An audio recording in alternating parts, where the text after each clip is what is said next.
Magandang hapon mga kagintong palad. Nandito tayo sa ating bundok. Yan. Dinala natin itong mga gamit natin. Ito pang tanggal ng daon ng saging, pang pwede natin lagyan ng handle na mahaba, pang sungkit sa niyog, no? So, nagbili tayo nito. Itong pangtabas natin. So magandang brand ito mga kagintong palad kasi ito ay wadya sa amin, yung spring ng sasakyan. Ganyan. So tali lang ang kulang. So nabili natin ito ng 350 pesos. Ito is sa mga department store din natin sa hardware area. Nasa 98 ito. So mas mura ito kaysa doon tayo magbili sa may paggawaan ng mga bolo. Pagka doon tayo nagbili nasa 250, so mas better ito. Maganda naman ito siya. So mayroon pang handle.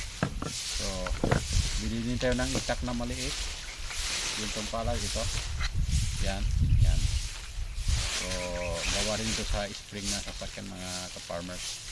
So meron ng takip. Pwede na natin yan suotin.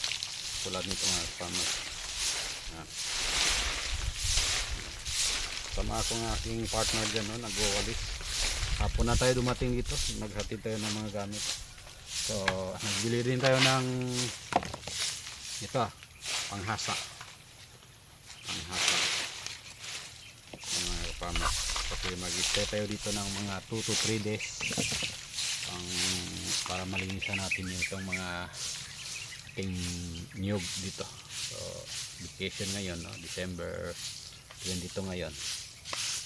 So dito tayo magbabakasyon sa ating bundok mga farmers.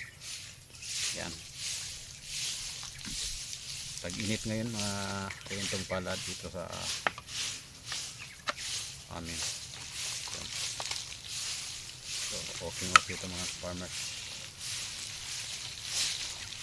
Possibly dapat ito doon sa bahay lang ito, doon sa ating bahay. So di na lang natin dito. Ayan din natin ito pag punta natin dito.